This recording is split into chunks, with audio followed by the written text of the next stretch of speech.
¿Sabías o te da igual?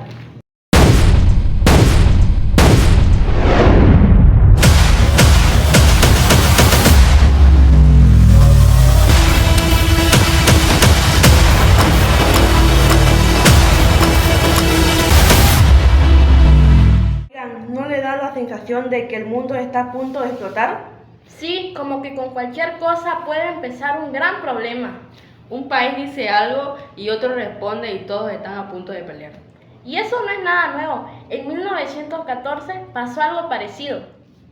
¿Sabes? Te tengo un dato. Vamos a hablar sobre el primer gran error, que fue el sistema de alianza. ¿Qué tan mal puede salir prometerle a tu amigo que vas a luchar por él sin importar qué? Antes de la guerra, Europa estaba al borde del colapso. Habían dos bandos. Por un lado estaba la Triple Alianza, formada por Austria-Hungría, Alemania e Italia. Y por el otro estaba la Triple Entente, formada por Rusia, Francia y Reino Unido. Antes de que volara la primera bala, las grandes potencias habían construido alianzas militares que en teoría servían para garantizar la paz, pero terminaron haciendo todo más frágil. Mira, la Triple Alianza fue firmada en 1882 por Alemania, Austria-Hungría e Italia. Alemania quería frenar a Francia, contener a Rusia e Italia, una nación joven, recién unificada y sin colonias fuertes ni mucho poder. Solo buscaba no quedar aislada. Y bueno, unirse a la Triple Alianza en 1882 fue más una movida para no quedarse fuera del juego político. Era como decir, si no me uno a alguien fuerte, me van a pasar por encima. Italia no confiaba del todo en sus aliados, especialmente en Austria, con quien tenía conflictos pasados, pero también temía quedar atrapada en una guerra que ni quería ni le convenía. Por eso hizo acuerdos secretos con Francia. En 1992 firmaron un tratado donde acordaba mantenerse neutral si Francia era atacada. Y cuando estalló la guerra usó eso como excusa. Y en 1915 se unió a la Entente, que le prometió más beneficios territoriales, o sea, territorios austriacos si ganaban la guerra. Por otro lado, la Triple Entente se formó más como una recta entendimiento que como una alianza militar firme. Rusia y Francia firmaron primero en 1894, luego se sumó Reino Unido, que no tenía grandes intereses territoriales en Europa continental, pero sí temía que Alemania desequilibrara el poder en el continente. Fue por eso que firmó tratados con Francia en 1904 y con Rusia en 1907. Reino Unido no buscaba una guerra, solo quería mantener el equilibrio de poder en el continente, evitar que Alemania se volviera demasiado dominante y así proteger su influencia global. Así se fue tejiendo un compromiso de apoyo mutuo, aunque más flexible que el de la Triple Alianza. Entonces, ¿qué pasó después? Pasó lo inevitable cuando asesinaron al archiduque en Sarajevo, donde Austria-Hungría fue contra Serbia, pero Serbia era protegido por Rusia. Alemania, aliado de Austria, declaró la guerra a Rusia, pero Francia entró en guerra ya que era un aliado de Rusia. Por otro lado, Alemania invadió Bélgica y esto obligó a Reino Unido a interferir y entonces, ¡boom!, guerra mundial en semana. ¿Sabes? Muchos países ni querían pelear, pero como habían firmado pactos de alianza, no podían echarse atrás, así como en una pelea ajena que acaba con todo destruido y que además los soldados que participaron de la guerra salieron pensando que en una semana estarían de vuelta en casa, celebrando Navidad. Y te digo un spoiler, duró 4 años y 3 meses. ¿Sabías que durante la Primera Guerra Mundial hubo soldados que murieron sin que nadie les disparara? Gente que literalmente se ahogó en barro, atrapado en pozos que ellos mismos cavaron. No es mito, es historia, y pasó durante años. Esa fue la situación de la trinchera. Las trincheras fueron eso, un infierno cavado a mano. Literalmente cientos de kilómetros de tierra removida hecha fango por la lluvia, la sangre y los cuerpos. Un mundo bajo tierra donde se luchaba cada día solo por no volverse loco. Y ojo con esto, no fueron construidas para proteger a los soldados del frío o del hambre. Se hicieron por miedo a las balas, a la artillería o a morir expuestos. Así que la única salida fue cavar hasta que tu casco sobresaliera del barro, y aún así no estabas a salvo. Hablemos del pie de trinchera. Muchos soldados perdieron los pies sin pisar una sola mina. ¿Y cómo? Pues el agua se acumulaba tanto que pasaban días enteros con las botas mojadas. A veces la piel se les ablandaba, se les infectaba, se les pudría o incluso les salían pus. A otros simplemente no les resistían. A muchos había que amputarles el pie. Y si se preguntan si podían secarse o cambiarse, apenas si tenían suerte lograban sobrevivir. En serio, era más probable que te cayera una bomba que conseguir ropa limpia. Y si el frío te daba tregua, el barro no, porque en las trincheras el barro era eterno. Ahora hablemos del shell shock, lo que hoy conocemos como trauma de guerra. Tan solo imagínate vivir con el sonido constante de explosiones, dormir temiendo que el siguiente minuto sea el último. Algunos quedaban mudos, otros quedaban paralizados, y lo peor es que no los entendían. Muchos fueron tratados como cobardes, cuando lo que tenían era el alma rota. Y ahora viene algo que sinceramente parece increíble, pero pasó. En diciembre de 1914, durante la Navidad, hubo soldados alemanes y británicos que decidieron por voluntad propia dejar las armas por unas horas y compartir juntos. Esa fue la famosa tregua de Navidad. Fue espontánea, un gesto de humanidad en medio del mundo, pero duró poco. Al día siguiente volvieron los disparos, porque los altos mandos no permitían emociones. Prohibieron futuros encuentros, ya que querían soldados que obedecieran. ¿Sabe qué comían? Nada que envidiar. A veces solo comían un pan duro como una piedra o lata de carne que ya venía podrida. Si tenían suerte, se hacían una sopa aguada, pero cuando llovía la comida no llegaba y pasaban días sin comer. Y también están las ratas. Probaban la comida, se metían en la mochila de los soldados y mordían los dedos solo por un pedazo de pan. Imagínate comer con una rata mirándote desde una esquina y encima enfermarte por esa comida en mal estado o sin antibiótico, o por una infección que te podía matar más rápido que una bala. Así que imagínate esto, estás mojado, con frío, temblando, viendo morir a tus amigos, rodeado de cadáveres, y lo único que tenés para comer es una lata en mal estado mientras las ratas te caminaban por encima. Y aún así había que seguir con hambre, con miedo, con dolor, porque la guerra no esperaba y las trincheras no perdonaban. ¿Y saben qué es lo peor?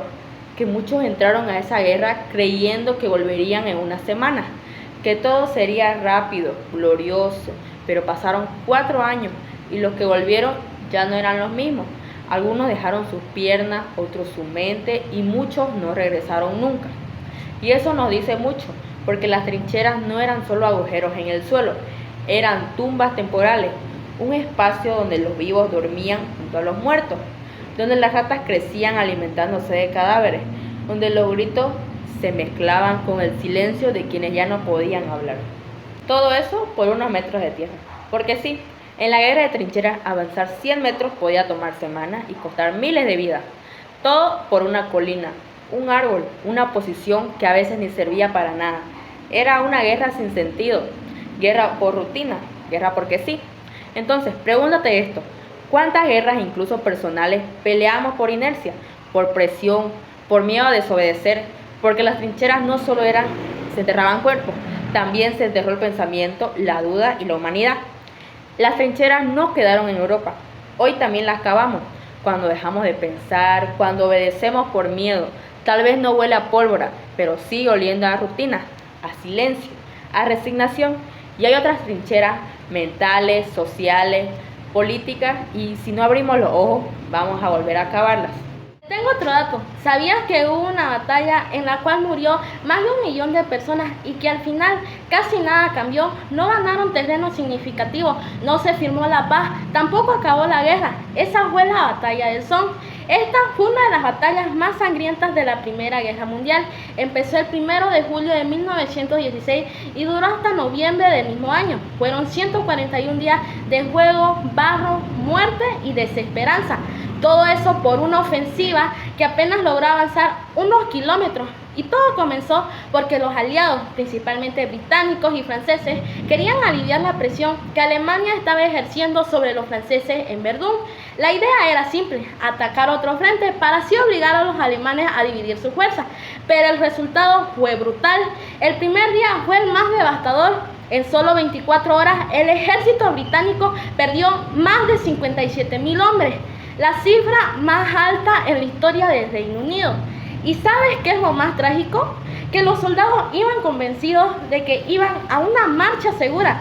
Antes de la ofensiva, los altos mandos británicos habían ordenado una semana entera de bombardeo sobre las líneas alemanas, supuestamente para destruir todas sus defensas, pero los alemanes habían cavado búnkers profundos y reforzados. Cuando los británicos salieron de sus trincheras, los estaban esperando. Entonces, ¿sabían que los iban a atacar? No. Y peor aún, las órdenes eran avanzar caminando, en fila como en una parada militar, porque los comandantes pensaban que el enemigo ya estaba destruido, pero no, estaban vivos, armados y atrincherados. Fue una masacre. Imagínate esto, salir de la trinchera, te lanzas al campo abierto y ves caer a tu compañero uno por uno. No hay donde esconderse, no hay vuelta atrás, y todo por una orden mal calculada. Las ametralladoras alemanas estaban bien posicionadas. ¿Y cómo estaban organizadas las tropas? ¿Cómo luchaban en ese lugar?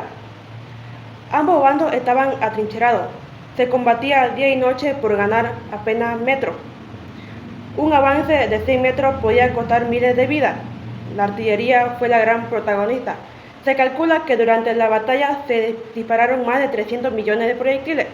El sonido era constante, no había silencio y no había descanso. ¿Qué hacían los líderes? ¿Quién estaba a cargo de esa ofensiva? Mientras tanto, los generales seguían insistiendo, día tras día, semana tras semana, porque aunque veían las pérdidas, tenían que demostrar que no estaban equivocados, que valía la pena, y lo único que hacían era ordenar más ataques, más muertos y más destrucción. Te tengo un dato histórico. Los canadienses y los australianos también fueron parte del Somme. De hecho, la participación de las colonias británicas fue enorme.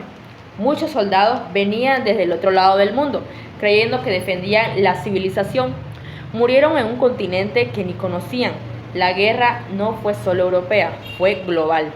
Tengamos en cuenta que muchos soldados del Somme ni siquiera habían peleado antes. Eran jóvenes, campesinos, obreros.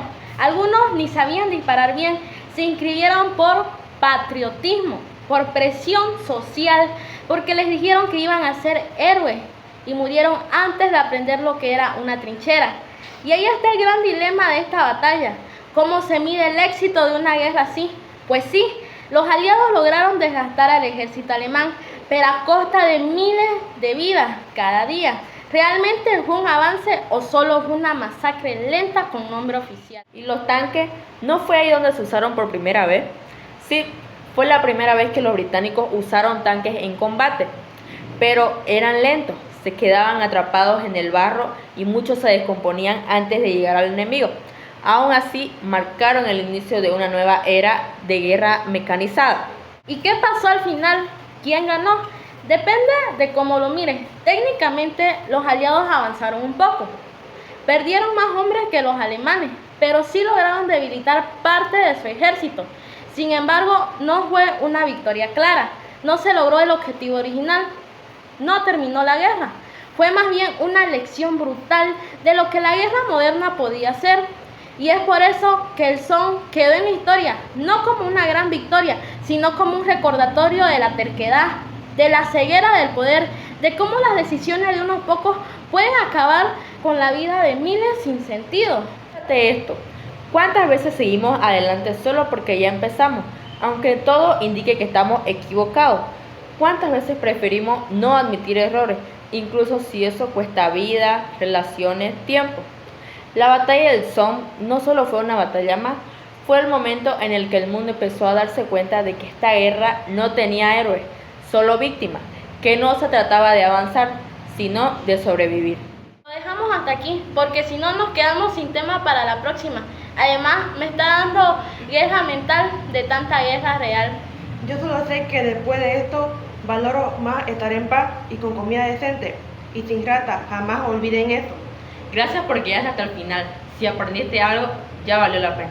Esto fue ¿Sabía o te da igual? Nos vemos. Chao.